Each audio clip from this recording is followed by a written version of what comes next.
Hey everybody, welcome back to the show. We are switching gears now a little bit. Yeah. We're going to be, well, we're sitting down as opposed to running around like monkeys. I know. David Major, he's a motivational speaker, and he's here. He is here for a reason, I guess, to fill our heads, our hearts, our souls with positivity. Yeah. Yes? Absolutely, as much as I can, for sure. How did you become a motivational speaker? What's your story? Well, back in the day when I was in grade 12, I went to Westmount Collegiate Institute in Thornhill, and I decided to plan a leadership conference that was just going to be for our high school. Brought 100 students out to a camp for 3 days. Fantastic conference. Problem was our first time organizing something like this. We were way over budget. We couldn't afford a motivational speaker, so a friend of mine and I that were planning it, we just stepped up and said, let's do it ourselves. And we did it. We were 17 or so at the time, so it was what it was. But then a little bit later, some people from other schools, Richmond Hill High School actually, came up and said, will you do a speech for our school as well? So we did it, got a standing ovation, and we said, this is something we could really do. And we just kept going ever since. He decided it wasn't for him, and it's been for me the last 8 years of my life.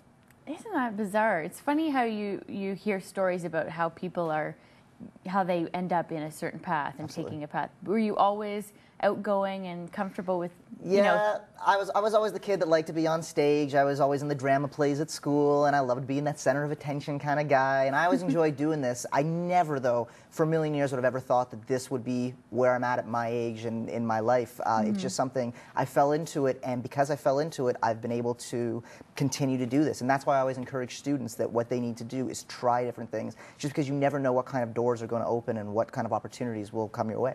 Yeah. So let's talk about some of the different things that you've tried in your life. Is it true, we get those emails all the time, you know, do something that scares you every day. Do you embrace that philosophy? Apart from maybe cooking a little bit in the kitchen with my girlfriend, that would be about the extent of the scary things I do. Yeah. I like to try to challenge myself every day, though, to achieve something within my business in terms of motivational speaking, in terms of whether it's extending myself out with different speeches, different leadership opportunities for students. I'm constantly trying to find ways that we can improve the lives of students, and so I'm certainly always looking towards that.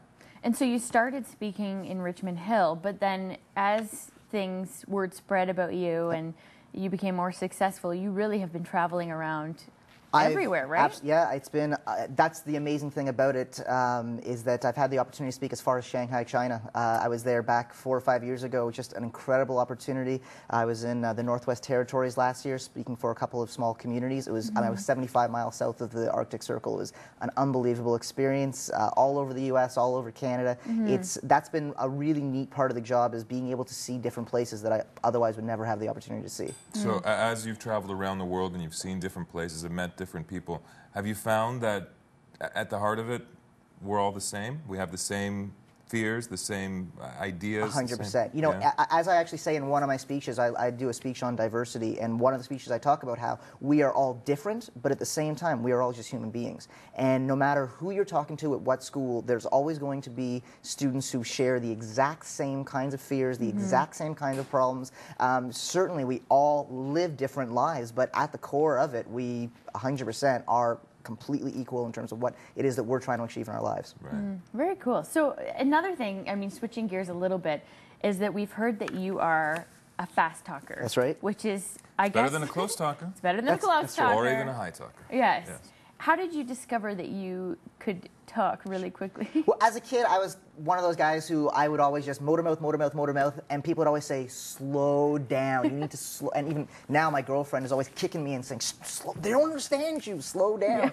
And so I just always knew it was something I could do. And then I was sitting in my grade 12 economics class, paying attention, of course, when a friend of mine said, you know, that he was watching Guinness Primetime last night, and he saw somebody break the record for being the fastest talker. And I said, I could beat that. And I went home, I tried it, and I couldn't do it officially, but I continued to work on it and work on, you know, my breathing skills and how I could properly get the words out. And eventually I was just able to do it. And so now that's actually part of every single motivational speech I've ever given, which is about 275 or so. I now do my fast talking as a way of showing that everybody has a talent, and you just have to find it. It could be a weird talent like the ability to run into walls really fast, or it could be something academic in the classroom. That's my talent. Exactly, and that's what I always say. Everybody has that one. Yeah, exactly. So you actually are going to do it today. You're going to say 1 week by the Bare Naked Ladies. That's right. In how many seconds? The song, I think, runs about 3.5 or so minutes, and I'm going to do it in about 48 to 50 seconds or so. The whole, from beginning to end, all the lyrics? Absolutely, yeah. Oh, all right.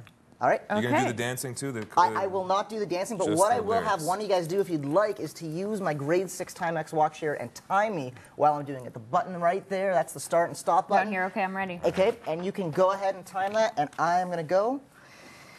It's been reaching the yesterday, but I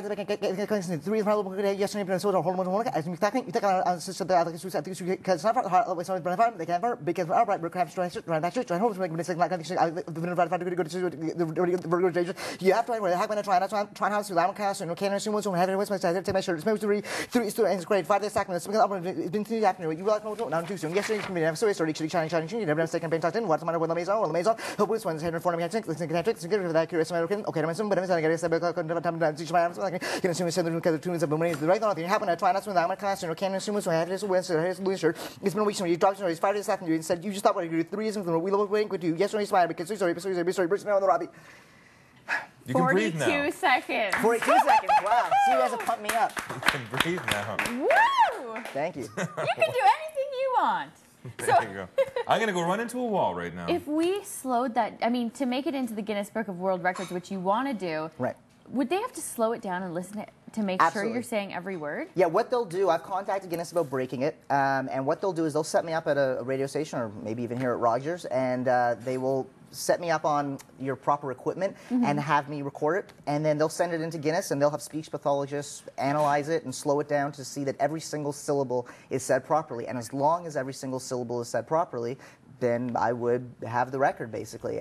But if any syllable is said improperly, then I'm gone. Wow. Nice. Well, we'd be happy to do it here. I look forward to it. The offer is extended, my friend, and you have to come back and do it. Excellent. Wow. All right. That was motivating. I'm going to say the website, but I'm not going to say it that fast. www.motivateyourself.net. Go there to find out more. We'll be back right after this. Don't go anywhere.